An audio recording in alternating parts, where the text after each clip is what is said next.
Ok. Vamos a continuar con los límites y las funciones continuas.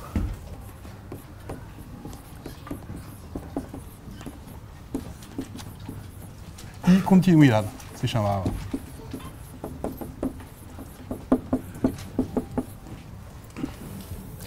Límites y continuidad. Y la vez pasada hablábamos de funciones inversas.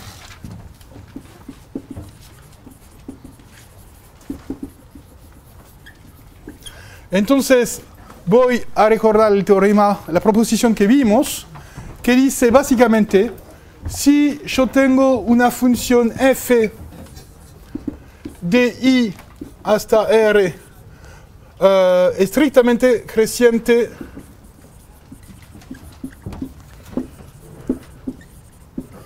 o decreciente y continua,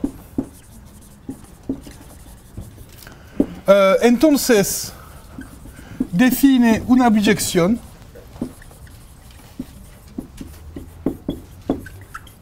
entre i y su imagen, que voy a escribir j, que es la imagen de i. Entonces, lo que ya sabíamos es que la imagen de un intervalo por una función continua, gracias al teorema de Bolzano, es un intervalo. Pero si ahora tengo una función estrictamente creciente o decreciente, entonces no solo define una biyección continua, define una biyección entre i y su imagen j, pero también la función inversa es continua y estrictamente creciente o decreciente.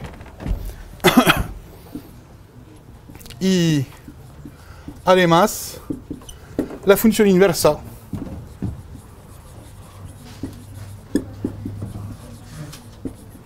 que se llama f-1, que va de j a i, es continua y estrictamente creciente o decreciente.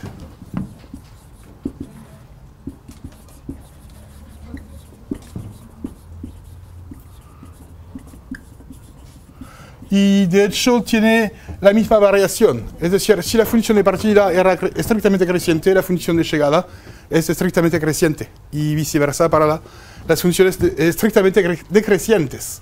Ok, entonces el dibujo es que yo tengo mi función en el intervalo i, que va, por ejemplo, de acá a acá. Esto me define una biyección entre i y j. J se lee acá en el eje vertical y se puede invertir intercambiando i y j. Y acá tengo una función más o menos así. No tanto. Y también es estrictamente creciente. Y acá es la simétrica con respecto a la diagonal. ¿Ok? Entonces es una buena proposición. No es difícil para demostrar. No voy a hacer la demostración. Y ya vimos un ejemplo de funciones inversas que eran las raíces enésimas. Las raíces enésimas eran las inversas de las funciones x a la n. ¿Ok? Y a veces yo escribía p y a veces yo escribía n. Pero siempre era la misma variable. Ok. Entonces ahora vamos a ver la exponencial. Entonces el ejemplo. Yo considero la función logaritmo que va de r más hasta r. Entonces, ya vimos que el logaritmo tiene esta forma. Es una función que vale 0 en el punto 1. Tiene una tangente 1 y después hace algo, crece muy lentamente y decrece también muy lentamente, entonces se pega, casi se pega al eje y. Y es más redonda. Ok, es el logaritmo. Y vimos que la función logaritmo define una biyección entre r más y r. ¿Cómo se demuestra? Es fácil. La idea es que vimos que entonces tenemos dos cosas. El límite cuando x tiende a 0 por valores por la derecha, es decir, acá tiende a menos infinito. Y el límite cuando x tiende a más infinito del logaritmo es igual a más infinito. ¿Ok? Entonces, cosa fácil. Ahora, la pregunta es, yo sé que la imagen como logaritmo es una función continua, yo sé que su imagen es un intervalo que tiene que comenzar, pero no contener 0, menos infinito, y terminar a más infinito. Entonces, ¿cuál es un intervalo que tiene valores hasta menos infinito y más infinito? Hay un único intervalo que cumple esta propiedad, es R. ¿Ok? Entonces, la imagen del logaritmo, es decir, la imagen de R más por el logaritmo es R. Ok, yo tengo mis dos intervalos, ahora yo puedo invertir mi función. Y la función que yo obtengo es exponencial. Ahora se escribe exp. Es por definición la función inversa del logaritmo y es una función que va de R hasta R más. ¿Ok? Entonces, si yo dibujo la curva, yo obtengo así. Hay que intercambiar los ejes X e Y y yo obtengo una curva así. Una función que sube súper rápidamente y después que baja en esa dirección. Y por supuesto, los límites, para obtener los límites del logaritmo en los extremos del intervalo, hay que intercambiar la derecha con la izquierda con la derecha. Es decir, límite de logaritmo en menos infinito será 0 y límite de logaritmo en más infinito será más infinito, como se puede ver acá. ¿Ok? Y gracias al teorema, yo sé que el logaritmo, la exponencial, es una función biyectiva. Y es una función continua, estrictamente creciente. Entonces no tenemos que demostrar que es continua, porque ya es continua por la proposición. Ok, y gracias a esto se pueden demostrar un montón de propiedades. Por ejemplo, vamos a ver lo siguiente. Vimos que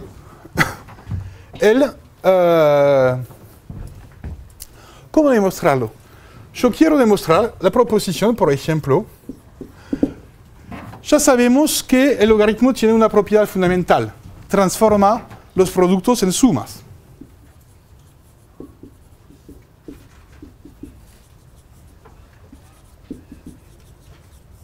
Entonces, la exponencial va a ir al revés. Va a transformar el producto en... la suma en el producto. Es decir, la exponencial de x más y será igual a la exponencial de x por la exponencial de y. ¿Ok? Entonces es una función que transforma. No sirve para mucho para hacer simplificación del producto, pero es la función que se usa al revés. No sé si se acuerdan la historia que yo había contado sobre el uso inicial del logaritmo para transformar una función, los problemas de cómo calcular un producto en problema de cómo calcular una suma. Ya había explicado cómo se había inventado el logaritmo. Y de hecho, cuando se usa la tabla del logaritmo, cuando se usa la tabla al revés, lo que hacemos es calcular una exponencial. ¿Ok? ¿Cómo se demuestra esto? Entonces, la idea es lo siguiente. ¿Qué voy a hacer yo? Por ejemplo, voy a decir, ok, yo quiero calcular la exponencial de x más y. Entonces, yo puedo decir que el logaritmo de la exponencial de x más y es igual a ¿qué? Esto es igual a x más y, porque son funciones inversas. Y esto es igual a ¿qué? Al logaritmo de la exponencial de x más el logaritmo de la exponencial de y. Acá yo no hice nada, ¿ok? Solo usar la función inversa. Acá yo puedo usar la propiedad fundamental del logaritmo. Es el logaritmo del producto exponencial de x más por la exponencial de y. Entonces obtuve que este número y este número tienen el mismo logaritmo.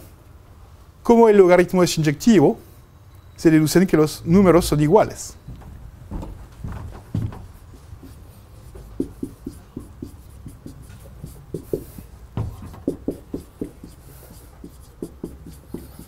Ok, y de mismo modo se demuestran las propiedades de la exponencial. Normalmente ya conocen la exponencial, es una función que ya vieron en su vida, ¿no? ¿Sí? ¿Para quién es una función nueva la exponencial? Yo creo nadie, ¿no? Ok, entonces yo puedo ir rápido.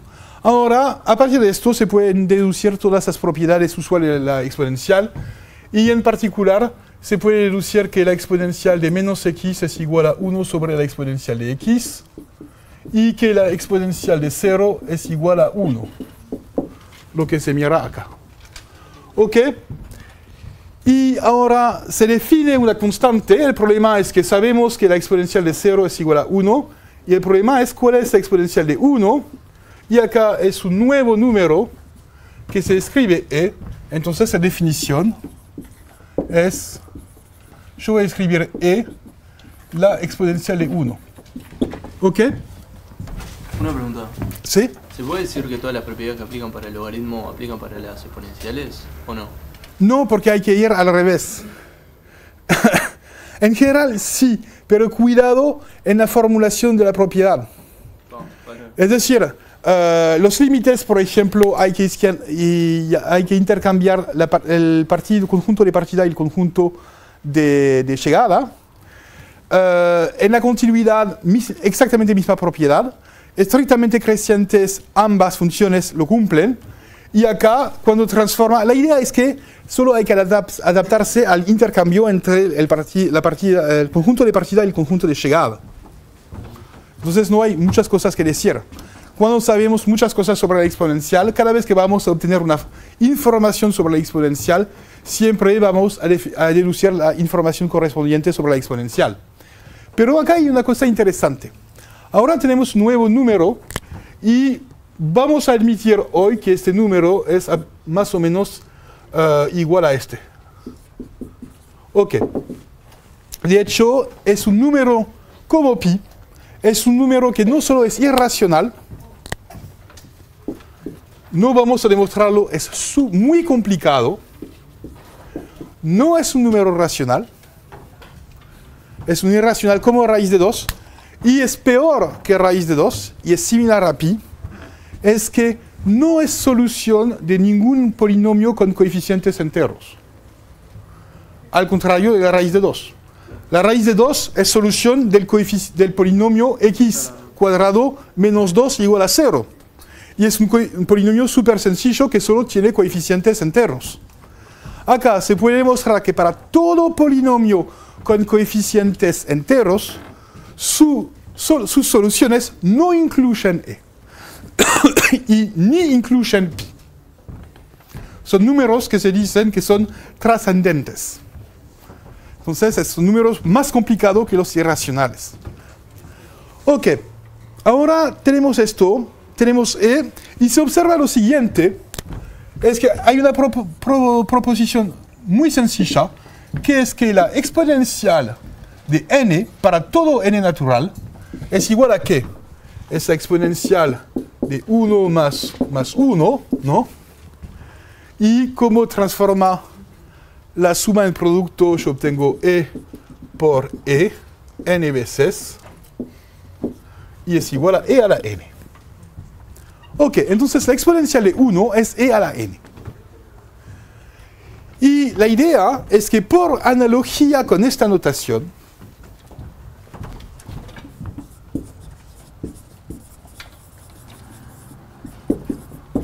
se escribe, vamos a extender la noción e a la n a todos los reales. Y se escribe e a la x es exactamente la misma cosa que exponencial de x. Solo es un cambio de escritura. ¿Ok? Es decir, normalmente, cuando definimos la noción de potencia en los reales, lo que hicimos era tomar un real y tomar un entero. X a la n es algo que ya sabemos hacer, pero solo cuando n es entero. ¿Ok? Ahora, gracias a las propiedades de la exponencial, se puede, cuando la cosa acá es e, se puede poner en lugar de los naturales cualquier real. Ahora tenemos una definición de e a la x. Y es exponencial. ¿Y por qué se usa esta notación? Acá es una... Porque cumple las propiedades usuales de la potencia. Es decir, tenemos que, y acá no voy a hacer las demostraciones, que e a la x más i es igual a e a la x por e a la i, que es nada más que esta propiedad, escrita con la nueva notación. Tenemos que e a la 0 es igual a 1, y e a la menos x igual a 1 sobre e a la x. Y de hecho, cuando escribí esto, no cambié nada. Solo es un cambio de escritura respecto a lo que teníamos anteriormente. Son exactamente las mismas propiedades. ¿Ok? Ahora, yo creo que ya conocen esta notación, ¿no? Sí. Son más familiares con esta notación, pero había que justificarla. ¿Por qué es una cosa rara tener el derecho de tomar un número a un número racional, real? ¿Ok? Es una cosa que no es familiar. Entonces hay que justificarlo. Y para este número e, todo esto funciona. Entonces, ahora, gracias al número e, vamos a extender la potencia a todos los reales o casi. Ok. Entonces, esa es la razón porque es un número súper importante, porque esto nos va a permitir extender una notación que ya conocíamos desde hace un rato. Entonces tenemos la potencia generalizada.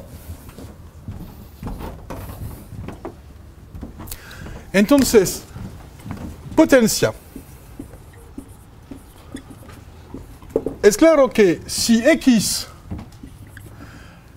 Y si yo tengo x, un número real cualquiera, y n, un número real natural cualquiera, yo puedo definir x a la n. ¿Ok? Y siempre está definido. Ya sabemos cómo definirlo. Y en particular, x a la 0 siempre vale 1, incluso cuando x igual a 0. Por convención, acá 0 a la 0 es 1. Ok, pero ¿qué pasa cuando n es un entero relativo? Acá el problema es que cuando es un entero negativo, vamos a calcular un inverso.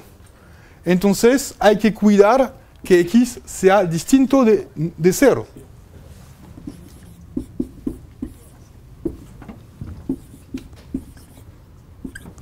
Ok, entonces... Conocemos la notación x a la n en dos contextos. En el contexto donde x es cualquiera y n solo es un natural. Segundo contexto, cuando x es distinto de 0 y cuando n es negativo. Acá la cosa interesante es cuando n es negativo. Y por definición, x a la n es 1 sobre x a la menos n. Y acá es un entero natural. ¿Ok? Ya conocemos estas notaciones, son notaciones que usamos siempre. Ahora sería... está bien. ¿Ok? Acá, cuidado, como n es negativo, menos n es positivo. Entonces, uso la notación anterior. ¿Ok? Y ahora, lo que vamos a hacer, entonces, la idea es que antes teníamos x a la n igual a x por x n veces, con la convención que x a la 0 siempre es igual a 1. Que es el neutro para la multiplicación. Después, como tenemos los negativos, se puede extender la notación usando el inverso.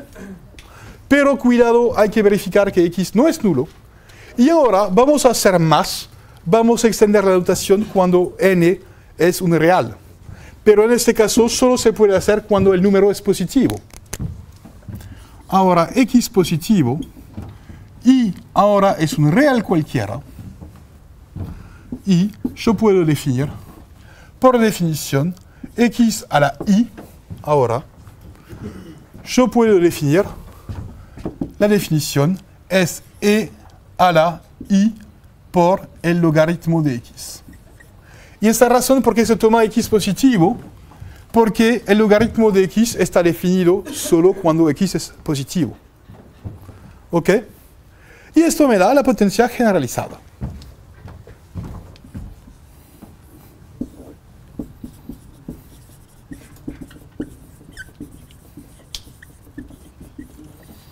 La idea es que pasamos usando la notación E, que nos da una potencia generalizada solo para el número E, y después se puede extender la potencia a todos los números positivos para X y todos los números reales para Y. ¿Ok? Y por supuesto, en el caso donde Y es natural, esto me va a dar exactamente el resultado usual. Es decir, solo es un cambio de definición, pero no cambia el funcionamiento de la función. ¿Ok? Entonces, ejercicio, demostrar las igualdades usuales. Demostrar que x a la 0 es igual a 1 a la x y esto es igual a 1. Demostrar que, por ejemplo, x a la 1 es igual a x. Demostrar que x a la i más i' es igual a x a la i por x a la i', que son las reglas que ya usamos, pero ahora se pueden usar con los números reales. Que acá x a la menos i es igual a 1 sobre x a la i y es lo mismo que 1 sobre x a la i. Y también todo esto se puede demostrar como ejercicios usando las propiedades de la exponencial y del logaritmo. Son ejercicios fáciles. Solo se tratan de hacer las cuentas y todo se verifica muy bien. Y al final tenemos que x, por ejemplo, a la 1 sobre n es lo mismo que la raíz enésima de x. Y tenemos también que x' a la i es igual a x a la i por x' a la i. Y al final, olvidé alguna, que es x a la i a la z es igual a x a la z el todo a la i y es igual a x a la i por z. Ok, y son las reglas de la exponencial. Cuidado, en el caso general, la potencia generalizada solo está definida cuando x es positivo y puede ser cualquiera. ¿Ok? Entonces tenemos tres definiciones de la potencia que no tienen el mismo dominio, pero cuando estamos en el mismo dominio coinciden. Y es la razón por qué no se introduce otra notación, porque al final es el mismo número que se calcula cualquier sea el método. Ok. Ahora, entonces es importante saber que esta función está definida y existe. Y hoy voy ahora a introducir el último tema de la continuidad, que es el tema de las funciones uniformemente continuas. Ok, no. Yo había olvidado algo. Antes de terminar, voy a mencionar un pequeño teorema.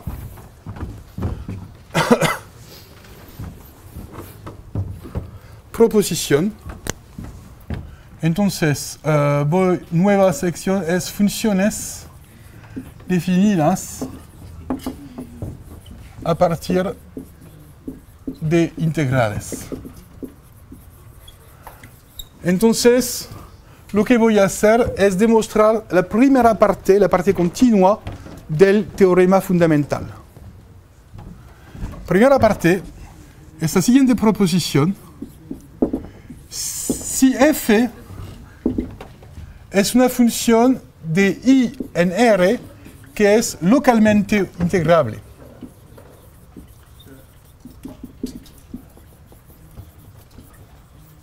¿Se acuerdan qué significa localmente integrable?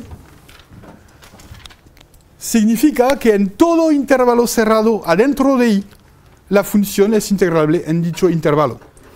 Cuando I es un intervalo cerrado, es idéntico a decir que la función es integrable.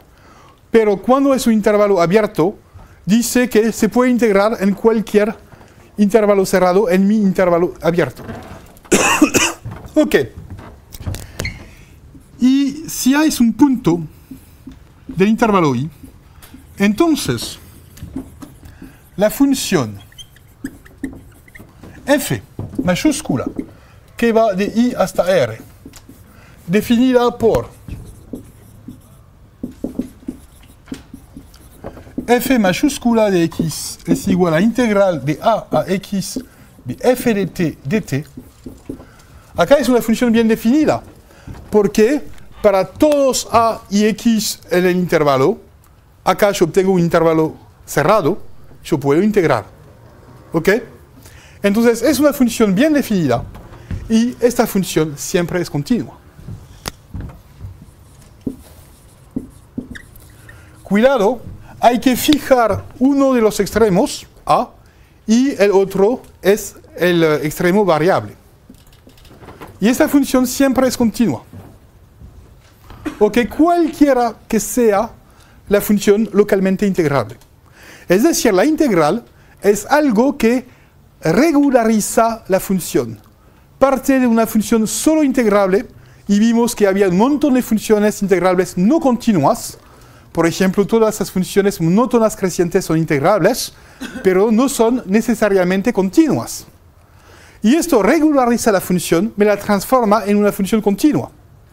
¿Ok? Y el teorema fundamental dirá, si además f es continua, es decir, transforma localmente integrable en función continua, y si en lugar de partir de una función que es solo localmente integrable, yo parto de una función que es continua, al final voy a obtener una función derivable. ¿Y cuál será su derivada? Será f. ¿Ok?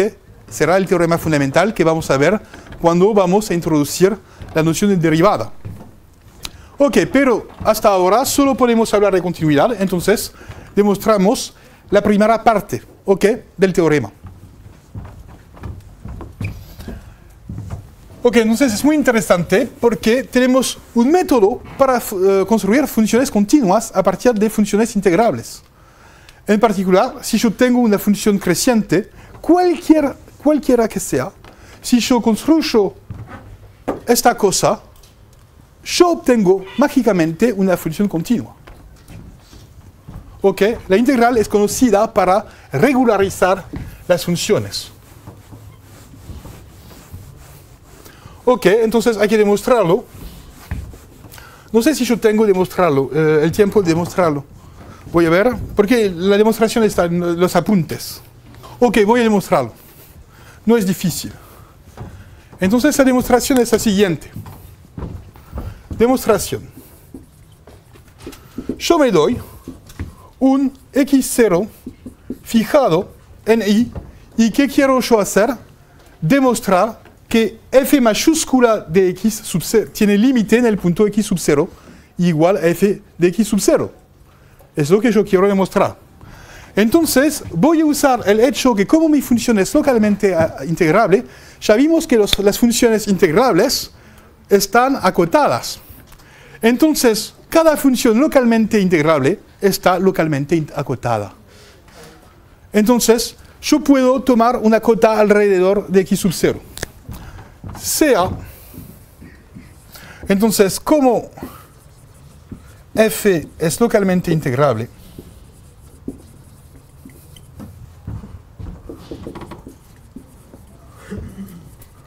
está acotada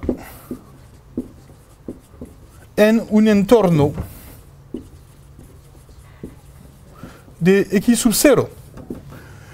Y existen dos cosas. Existen primeramente un radio y una cota en valor absoluto, tales que para todo x en el entorno de centro x sub 0 y de radio delta, yo tengo que f de x en valor absoluto es menor o igual a m. Ok. Ahora voy a usar esta información para deducir información sobre la función f mayúscula. Ok. Entonces, para todo, ahora yo quiero demostrar que la función tiende a f mayúscula de x sub 0 cuando x tiende a x sub 0. Como es un problema de límite, yo me puedo restringir al entorno. Yo puedo olvidar el resto de la función, porque es un problema local. Entonces, para todo x en dicho entorno, tenemos lo siguiente. Voy a calcular el valor absoluto de f de x menos f de x sub 0, que es la diferencia, y yo quiero demostrar que esta diferencia tiende a 0. Si tiende a 0, ganamos, porque sabemos que la función f mayúscula tiende a f de x sub 0, cuando x tiende a x sub 0. ¿Ok? Entonces voy a calcular esta diferencia, y la diferencia entre f de x y f de x0 es la integral de a x de f menos la integral de a x sub 0 de la misma f. ¿Ok? Por aditividad respecto al intervalo es la integral de que de x0 a x de f. ¿Ok? Y esto sabemos que es menor o igual, propiedad de valor absoluto de una integral que es menor o igual que la integral del valor absoluto, es menor o igual a la integral de f en valor absoluto. Pero cuidado, es entre x sub 0 y x, y como no sabemos quién está a la izquierda y quién está a la derecha, tenemos que cuidar un poquito, y voy a escribir acá el mínimo de x y de x sub 0, y acá el máximo de x y de x sub 0. Esto, solo escribo esto para forzar el buen orden entre los extremos, porque quizás que x está por la izquierda o bien por la derecha. Es un truco para poner los dos números en el buen orden. ¿Ok? Porque el mínimo de ambos es el más pequeño y el máximo de ambos es el más grande. Solo es una escritura. Y acá usé el teorema usual de valor absoluto. Ok, pero esta función f, ya sabemos que en el intervalo está acotada. Entonces, esto se puede mejorar por f es menor que m. Entonces se puede mejorar por el máximo, el m, la cota, por la longitud del intervalo. Y la longitud del intervalo es el valor absoluto de x menos x sub 0. ¿Ok? Y esto termina casi la demostración. Porque ¿qué pasa cuando x tiende a x sub 0? ¿Qué se puede decir sobre este número? Tiende a 0. Pero esta función que tiene ella que hacer, tiene también que tender a 0, es el sándwich. Por el sándwich, es una variante del sándwich, no es exactamente el sándwich. Digamos que el sándwich sería esta función está entre esta función y su opuesta, pero ambas funciones tienden a 0. Entonces, por sándwich, entonces esta función come esta función por el sándwich.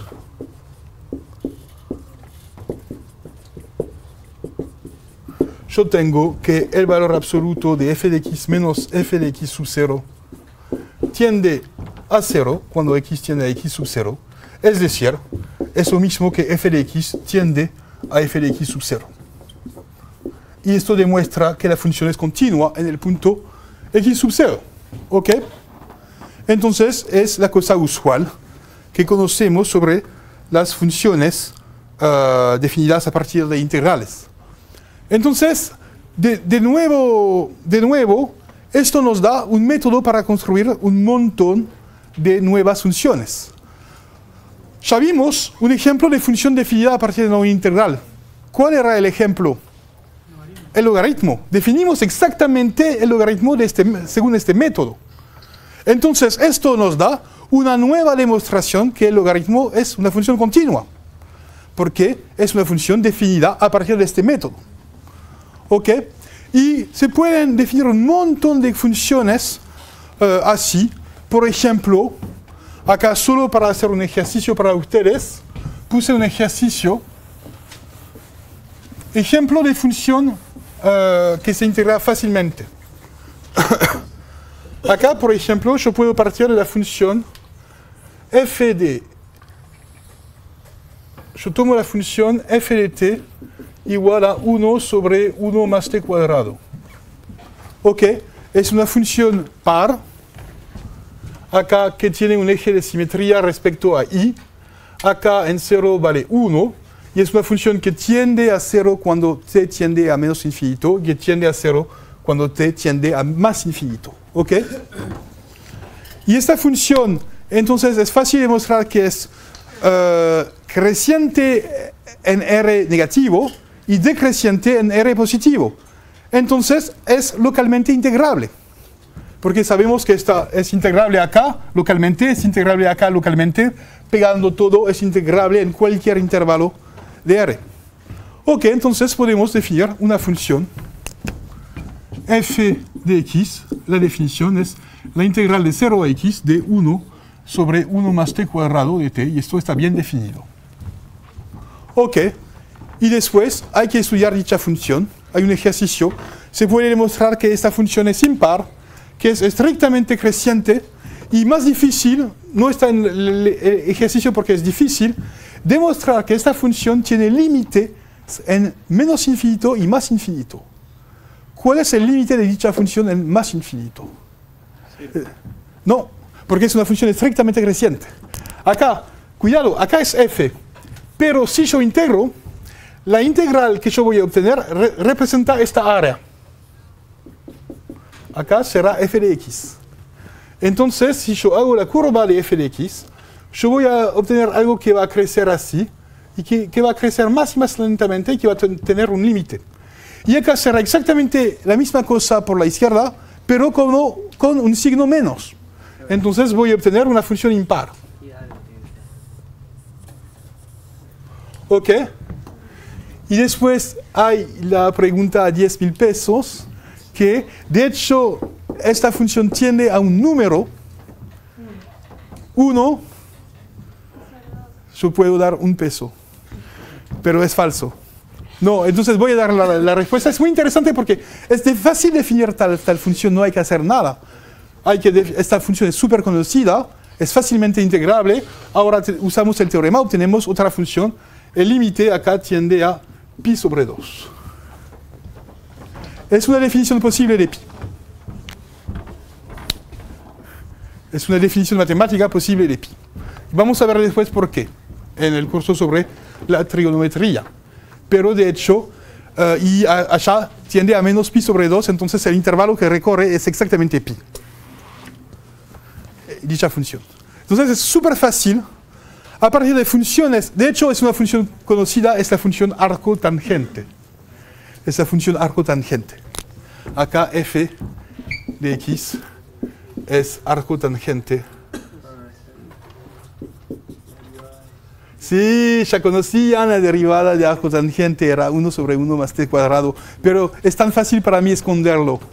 Contar la historia como si no lo conocieran ya, y como olvidan todo, es perfecto, yo puedo contar 15.000 veces la misma historia. No, porque hubieran podido observar que ya conocían esta derivada por el teorema fundamental, los que ya cursaron. Ok. Entonces, solo para mostrar que se puede obtener funciones mucho más avanzadas solo usando integrales. Y como arcotangente es una función estrictamente creciente, se puede invertir. Y si yo hago la inversa, ¿qué voy a obtener? La función tangente. Todo esto me da definiciones de las funciones trigonométricas directas. ¿Ok? Son difíciles trabajar con estas definiciones, pero esto muestra que se pueden definir por los métodos que ya tenemos las funciones trigonométricas. Ok, ahora voy a hablar de otro tema. Y voy a hablar de continuidad uniforme. Continuidad uniforme.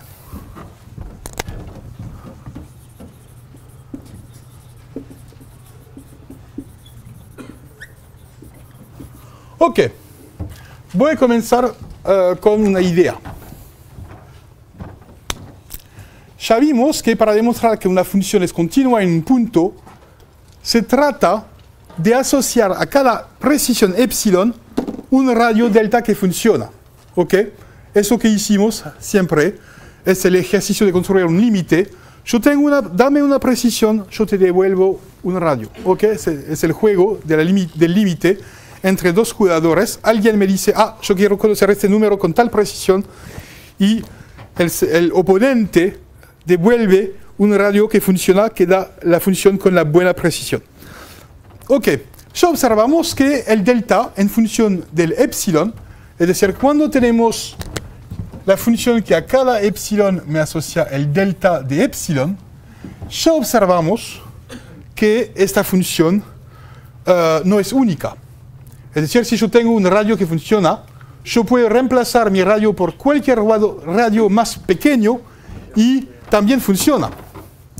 Ahora, en la mayoría de los casos, en muchos casos, se puede observar que existe un radio máximo, un máximo radio que no se puede superar. Es decir, si superamos tal radio, vamos a salir de la ventana de precisión epsilon. ¿Ok? Entonces, vamos a ver un ejemplo para determinar el radio, el máximo radio, para un ejemplo sencillo. Voy a usar la función, como siempre, la función cuadrado.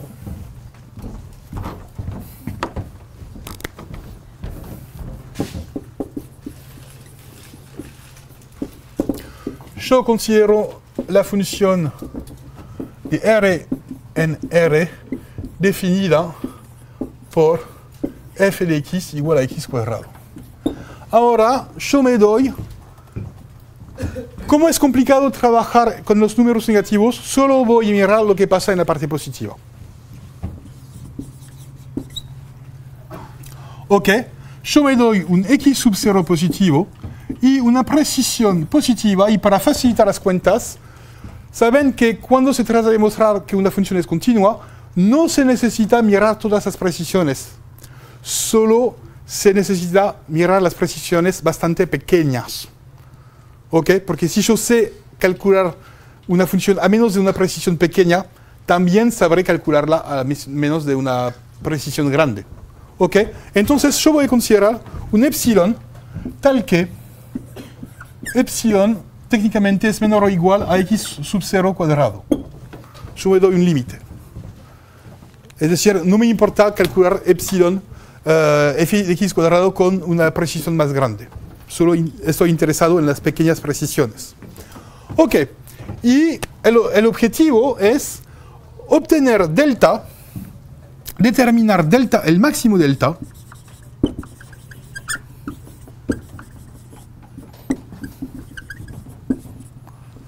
yo quiero obtener el máximo delta tal que la condición para todo x en R, yo tengo que si x menos x0 es menor que delta en valor absoluto, entonces f de x menos f de x sub 0, es decir, x cuadrado acá, porque conocemos la función, x cuadrado menos x sub 0 cuadrado, tiene que ser epsilon, menor que epsilon. Ok, yo quiero determinar el máximo delta que cumpla dicha condición. Ok, hay que hacer una figura y vamos a ver que es muy sencilla.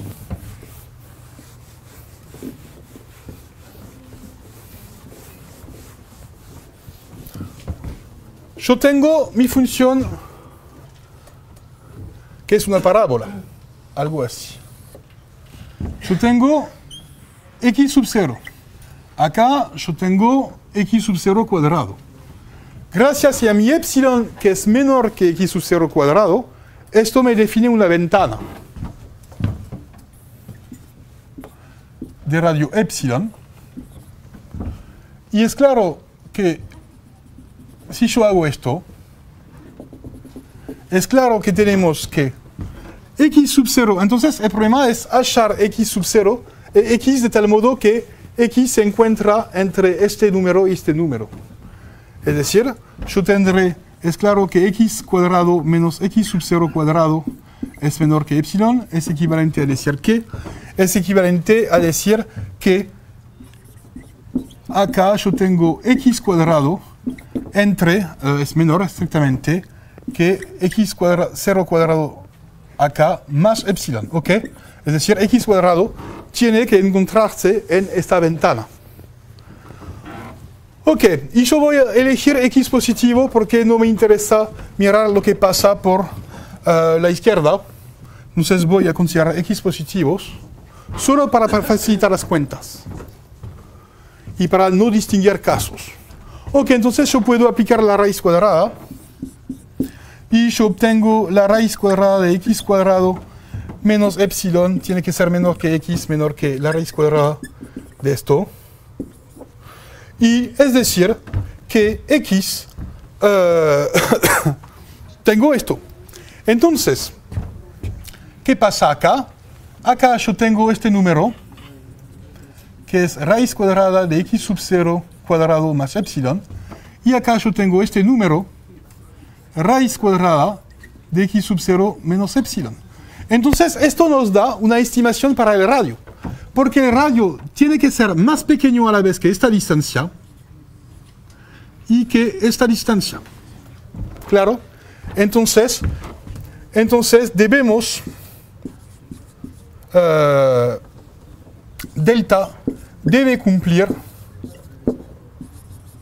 dos desigualdades. Tiene que ser menor que esta distancia, es decir, menor que x sub 0 menos raíz de x sub 0 cuadrado menos epsilon. Y otra pregunta, ¿allí es f, o sea, de los reales positivos a los reales?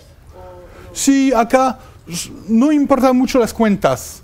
De hecho estoy estudiando la función en la parte positiva. No me importa. De hecho, el resultado que voy a mostrar vale también para la parte negativa, pero yo prefiero no insistir sobre los detalles, solo para entender las cosas. Ok, entonces, la idea es que para que x esté en este intervalo, yo necesito que x esté, para que x cuadrado se quede en este intervalo, yo necesito que x se quede en este intervalo. Es decir, la distancia con x sub 0 tiene que ser menor que esta distancia y menor que esta distancia. Entonces, tenemos dos cosas y tenemos, la segunda es que tiene que ser menor que la raíz de x sub 0 cuadrado más epsilon menos x sub 0. Ok. Delta tiene que ser menor que ambos números. Pero, como siempre, hay uno que es más grande que el otro. Acá, ¿cuál es la condición más restrictiva? La condición más restrictiva es la condición donde el número es más pequeño. Y es claro que es el de la derecha. No vamos a demostrarlo, pero se puede demostrar. Entonces, de hecho, esta es más restrictiva.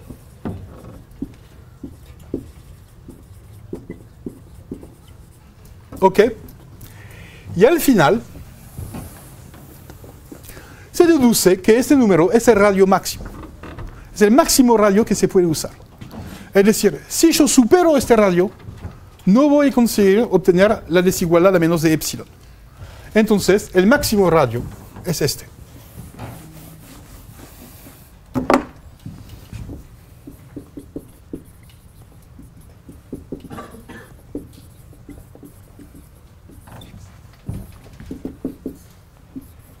Es raíz de x sub 0 cuadrado más epsilon menos x sub 0, que es algo cercano a 0.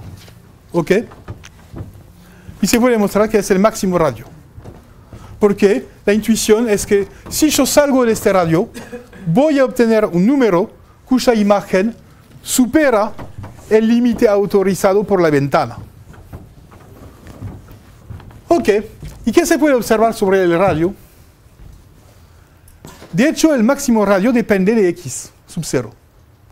Entonces, la observación es que ya hablábamos de la dependencia de delta con respecto a epsilon. Y acá se ve que delta depende de epsilon. Pero también depende de x sub 0. Y es un fenómeno general cuando tenemos funciones continuas. Al comienzo, como solo estábamos estudiando las funciones en un punto, solo considerábamos la dependencia de delta en función de epsilon.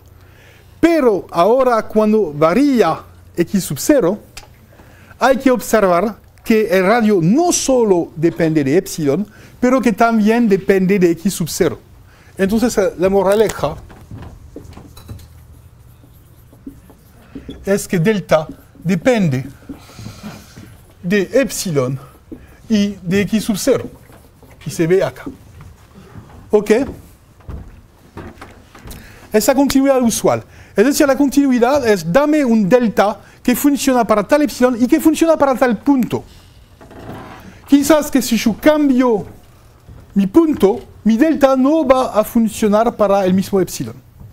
Ok, y a veces es lo que no queremos. Entonces, existen varios casos donde queremos que delta dependa solo de epsilon y no de x sub 0. Y por supuesto, para obtener esto hay que poner una condición más exigente que la continuidad, que se llama la continuidad uniforme. La continuidad uniforme es como la continuidad, con la diferencia que delta no puede depender de x sub 0, solo depende de epsilon. Ok, y vamos a ver cómo funciona. Entonces vamos a definir una nueva noción de continuidad, que es una continuidad más fuerte, más exigente. Ok, definición.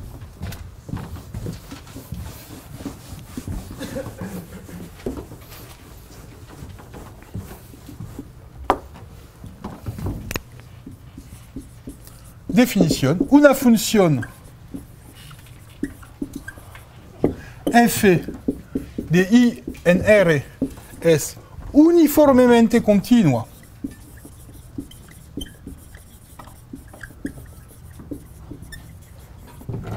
en i cuando, y ahora voy a dar una nueva definición con epsilon y delta y x prima. Y ahora la fórmula es la siguiente. Para todo epsilon positivo existe delta. Y ahora no pongo antes de epsilon 0 el x sub 0. Lo pongo después. Y antes de llamarlo x sub 0 voy a llamarlo x y el otro x'. Y yo obtengo esto. Para todos x en i. Y el resto es la cosa usual. Si la distancia entre x y x' es menor que delta, entonces la distancia entre f de x y f de x' tiene que ser y f de x' tiene que ser menor que epsilon. ¿Ok? Esa es la definición de función uniformemente continua. Pueden ver que es una definición más exigente porque, por construcción, el delta solo depende de epsilon y no depende más de lo que sigue. ¿Ok? Es un delta más fuerte. Y esa razón por qué se llama uniforme, porque la idea es que es el delta, el radio es uniforme, no depende más de la posición en el intervalo. ¿Ok? Entonces, esa segunda noción de definición. Acá la cosa interesante es que históricamente, porque yo sé que en general los estudiantes tienen dificultades para distinguir la noción de continuidad y la condición de continuidad uniforme. Son cosas difíciles para ustedes porque solo hay un pequeño intercambio de cuantificaciones y de hecho no son los únicos a que esta locura ocurrió. Porque al comienzo de la definición de continuidad había dos definiciones de continuidad, una que era el uniforme y la otra que era la continuidad, pero los matemáticos no habían observado que eran distintas y pensaban que eran equivalentes. Entonces, si hacen el error, es normal. Los matemáticos grandes hicieron el error antes de ustedes. Es importante saberlo. Es decir, es un error normal. Como es una sutilez, a veces incluso los grandes matemáticos no lo ven y se equivocan. Y es lo que ocurrió cuando definieron la noción de... Entonces, esto de hecho era una de las primeras definiciones de función continua. Y después cambiaron la definición. Ok, ahora hay que ver que esta cosa es más fuerte. Entonces hay una proposición, y la proposición es que toda función uniformemente continua es continua. Es decir, es más fuerte, implica la continuidad. Ok. Entonces vamos a demostrar esto. Proposición, toda función uniformemente continua es continua.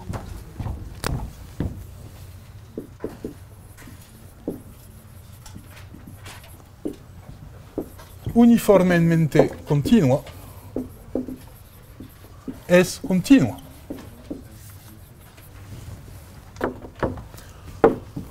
Ok, hay que demostrar. Voy a tomar proposición. La demostración. Acá es una proposición. La demostración. Tenemos que f uniformemente continua. Sí, solo sí. Y acá yo despliego la fórmula. Para todo epsilon existe delta positivo, tel que para todos x prima en i. Si x menos x prima es menor que delta, este implica que f de x menos f de x prima es menor que epsilon. Esto es la definición. Ok, de continuidad uniforme.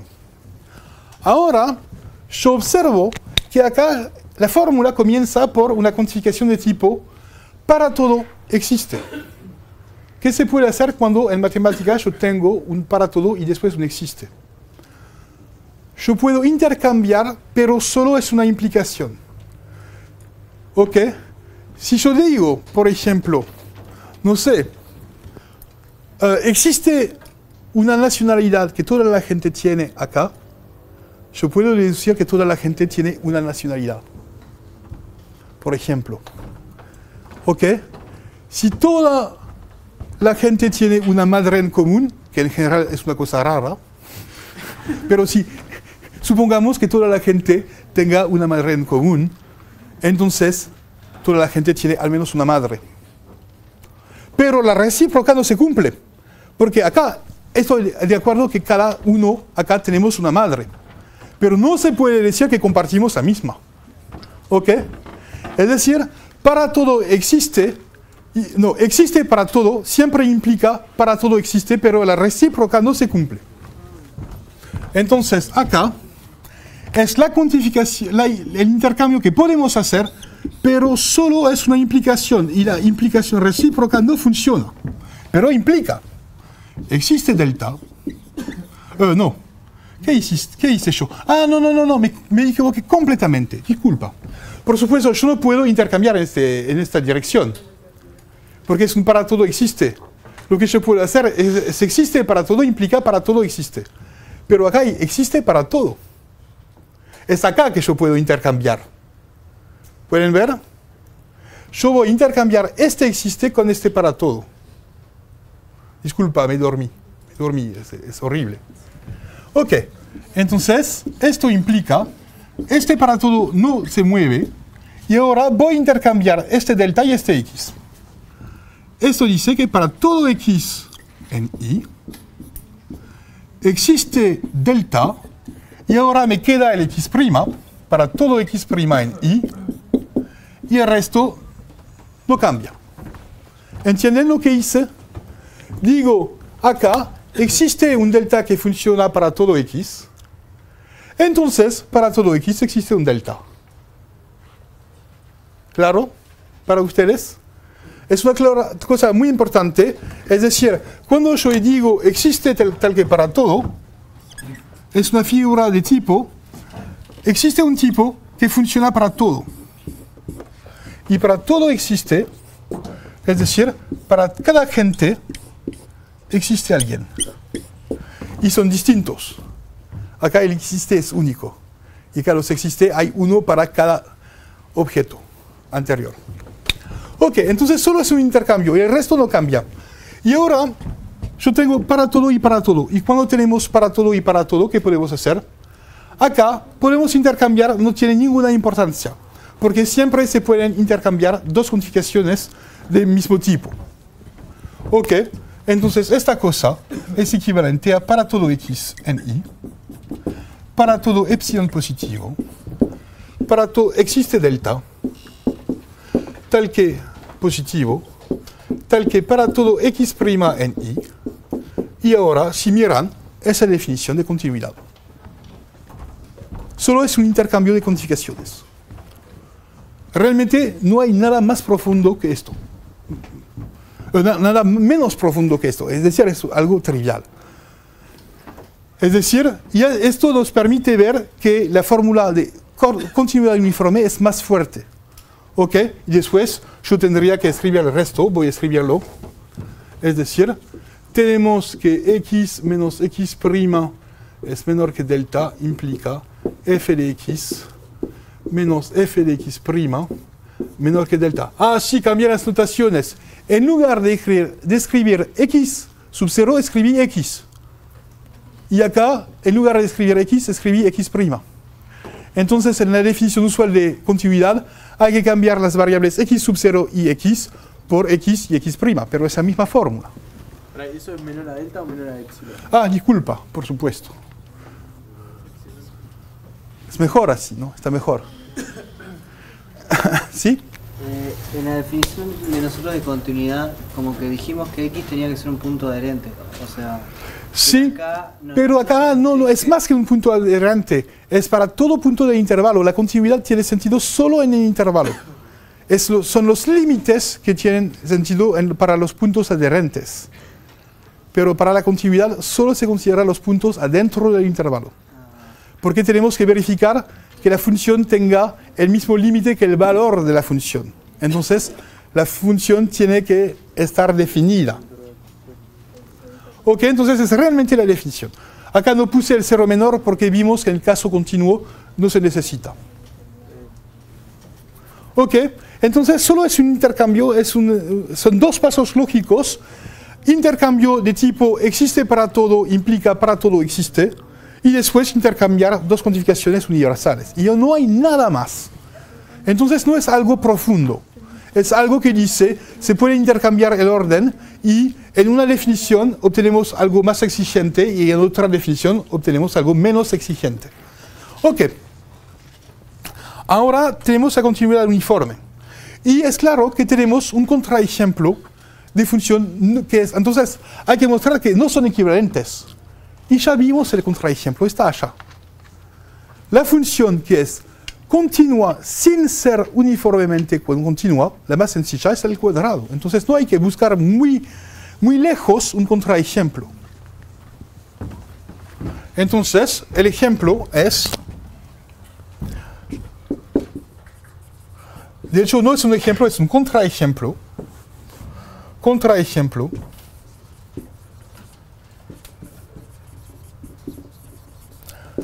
La función f de x igual a x cuadrado en R.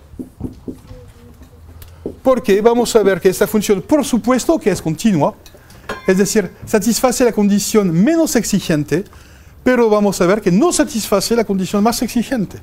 Y ya hicimos casi todo el trabajo. Voy a dar la idea. Vimos que el máximo radio es delta. Entonces, si tenemos un radio uniforme, tiene que ser menor o igual a esta expresión para todo x sub 0. ¿No? ¿Ok? Entonces, contraejemplo. Voy a hacer una demostración por el absurdo. Voy a suponer que la función es uniformemente continua y voy a deducir una contradicción. Contraejemplo. Supongamos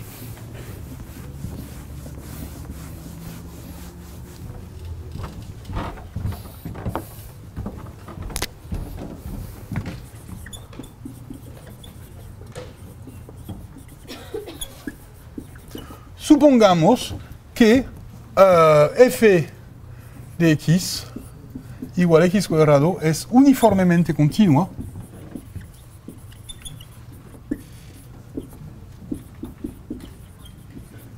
en R.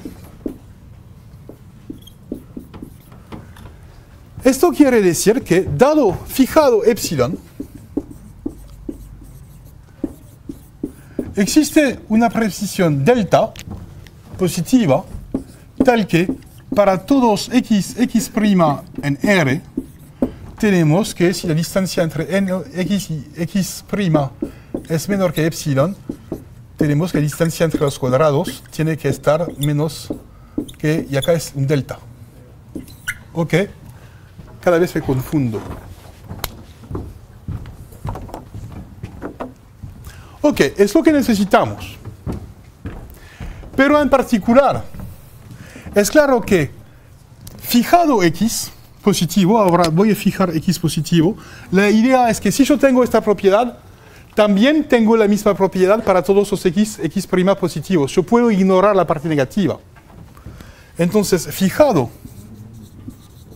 x positivo, tenemos que para todo x' en R, si x' menos x es menor que delta, esto implica que la diferencia entre los cuadrados es menor que epsilon. Pero es la misma fórmula que anteriormente, es el mismo problema que anteriormente. Entonces ya vimos que esto dice que delta, que es un radio uniforme que funciona para todos los x, en particular tiene que funcionar para un x particular. Y ya vimos que había para un x particular un radio, un máximo radio. Entonces tenemos que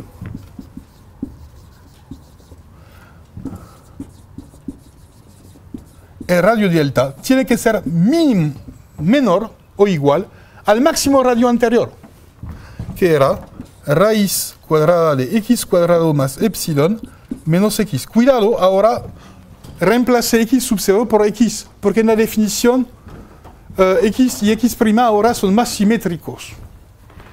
¿Ok? Pero en la continuidad hay uno que se llama x sub 0 y el otro que se llama x. Acá hay uno que se llama x y el otro x'. Pero como delta es uniforme, ese delta tiene que no depender de x, ¿sí? No, puede cambiar. ¿Ok? Entonces, esto para todo x. Pero esta función se puede simplificar. Voy a hacer unas cuentas.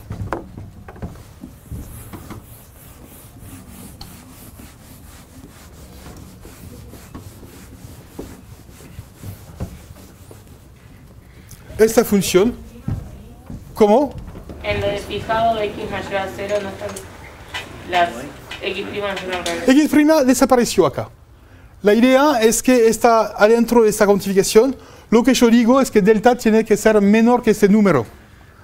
Y como es el mismo delta para todo x, tiene que ser menor este número para todo x, que es el x sub 0 del ejemplo anterior.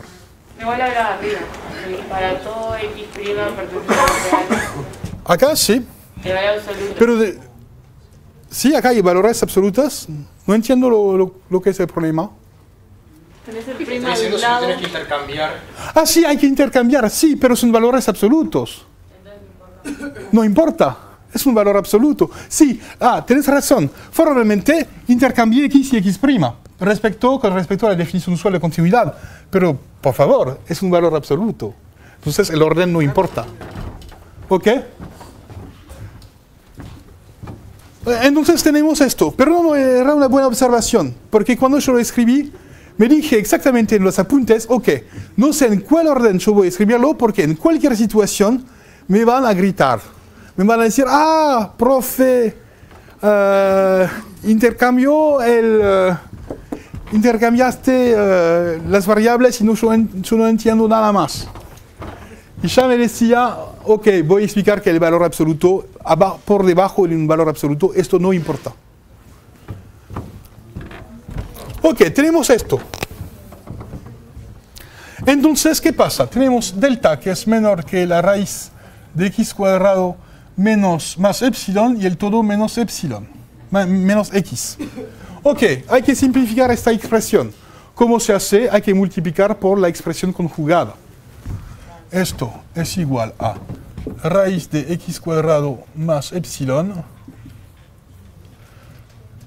menos x por raíz de x cuadrado más epsilon más x sobre raíz cuadrada de x cuadrado más epsilon y el todo más x. Y esto se simplifica. Acá es x cuadrado más epsilon menos x cuadrado sobre raíz cuadrada de x cuadrado más epsilon y acá un más x. Y esto al final se obtiene que es igual a epsilon sobre raíz cuadrada de x cuadrado más epsilon más x. ¿Y qué pasa cuando x tiende al infinito? Esta cosa no cambia, el epsilon acá no cambia, y esta cosa tiende al infinito. Entonces el todo tiende a cero.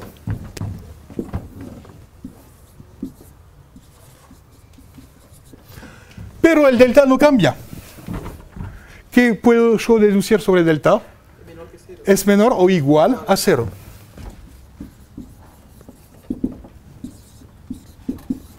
Que es una contradicción para un radio. Contradicción.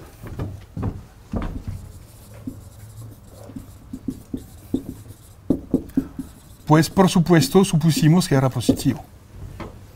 ¿Ok? Entonces esto demuestra que para obtener un radio uniforme, yo necesito tener un radio tan pequeño que se anule. Y es imposible por definición de la continuidad uniforme. Entonces no existe tal radio. La raíz también pasa lo mismo, porque tenés el punto en el cero. De hecho, la raíz es la cosa opuesta. Entonces esta es uniformemente continua en todo R+. El cero que... Ah, pero vamos a ver por qué todavía es uniformemente continua. Entonces acá tenés una intuición interesante. Yo voy a usar tu argumento porque es súper interesante. Yo veo tu argumento. Porque yo me hice la pregunta de mismo modo cuando yo era joven. Entonces, la intuición es que la noción de continuidad uniforme tiene que parecer a la idea dependiente más fuerte. Es decir, para obtener una misma ventana vertical, se necesita una ventana horizontal más pequeña. Entonces, y lo que decís, pero deberíamos obtener el mismo problema para la raíz cuadrada, pero yendo a cero. Acá es la raíz cuadrada de x. Y lo que decís es que acá no tenemos ningún problema en infinito, porque tenemos una función con una pendiente más y más baja. Entonces, con una misma ventana de epsilon, podremos tomar un radio más grande. Entonces, podremos siempre reducir el radio y acá obtendremos un radio uniforme. Y lo que dice es que acá tendremos un problema. Y de hecho, no, que es contraintuitivo. No tenemos un problema. Y esto me permite hacer la transición con el tema que sigue. Perfecto, gracias. Esto me da mi transición. Es que de hecho, entonces tenemos un ejemplo de función que es continua sin ser uniformemente continua. Entonces en su cabeza hay que poner este contraejemplo que es el más sencillo. X cuadrado es la función más sencilla que es continua sin ser uniformemente continua. ¿Ok? En particular, esto demuestra, y se puede ver que la identidad es continua y es también uniformemente continua o no. Sí, porque siempre se toma delta igual a epsilon y esto no depende de x. Entonces la identidad es una función súper uniformemente continua. Y esto me muestra que si yo hago el producto entre una función uniformemente continua y otra función uniformemente continua, puedo obtener una función que no es uniformemente continua, porque el cuadrado es el producto de dos funciones uniformemente continuas. Entonces, cuidado, las propiedades de suma, producto, etc. no se extienden a las funciones uniformemente continuas. La única propiedad que se extiende es la suma y el resto. Pero el producto no funciona. ¿Ok? Entonces, de hecho, podríamos pensar que esta función no es uniformemente continua debido a esta pendiente. Pero como miramos solo intervalos finitos, no tendremos el problema. Y esto viene de una propiedad que yo quiero demostrar, que es que cuando estamos en un intervalo cerrado, ambas nociones coinciden. Que es el teorema de Heine-Cantor, que antes se llamaba Cantor, y ahora se va a llamar Heine-Cantor, porque Cantor es una denominación incorrecta, pero es un teorema que yo voy a demostrar, y es mi objetivo, demostrar que cuando el intervalo es cerrado, las dos definiciones de continuidad coinciden, que no es trivial, porque vimos que no eran idénticas.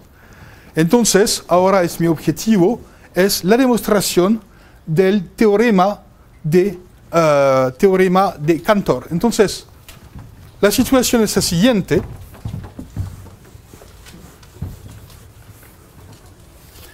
La situación es la siguiente.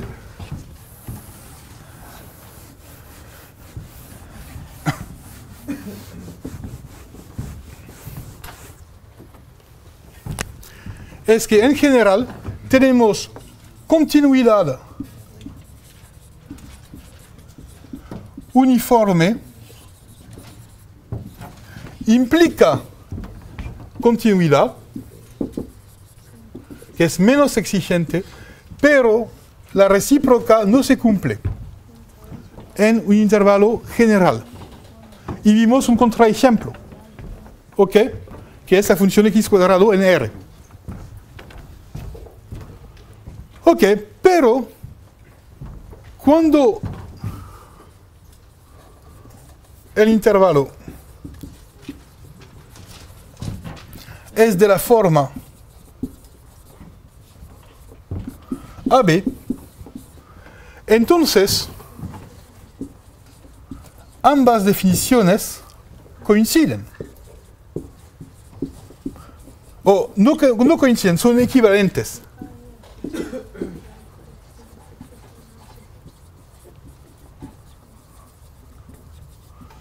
Ok, y esa razón por qué los matemáticos pudieron trabajar durante casi 50 años con dos definiciones que no eran equivalentes en general, porque en la mayoría de los casos consideraban funciones definidas en un intervalo cerrado, entonces no podían ver la diferencia entre ambas definiciones. Y esto te va a implicar que esta función es uniformemente continua, porque se puede romper el problema en dos trozos. En este intervalo de 0 a 1, la función está definida en un intervalo cerrado, entonces es uniformemente continua.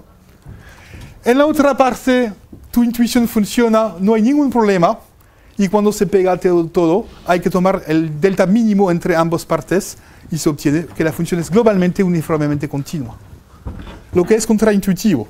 Entonces ahora yo tengo que justificar el teorema de Heine-Cantor. Seguís teniendo el problema de tener que hallar el delta mínimo. ¿Cómo? Seguís teniendo el problema de hallar el delta mínimo. El máximo. Ah, Es el delta máximo.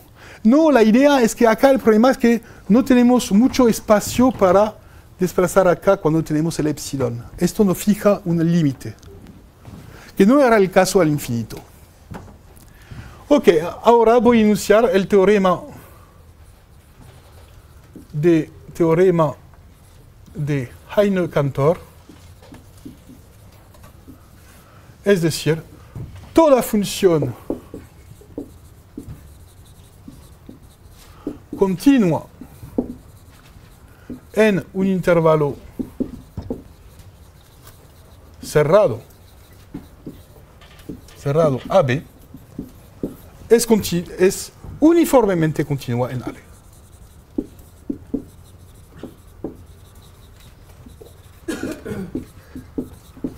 Ok, y ahora no tenemos el tiempo de mostrar el teorema, pero entonces es un resultado contraintuitivo, es una demostración, vamos a ver, muy conceptual, y cuidado, voy a presentar miércoles la demostración de este resultado, pero la demostración no es la misma que la demostración de la edición anterior, porque la demostración de la edición anterior usaba sucesiones, la extracción de una subsucesión convergente. Ahora no tenemos esta oportunidad, entonces vamos a ver una nueva demostración. Ok, gracias.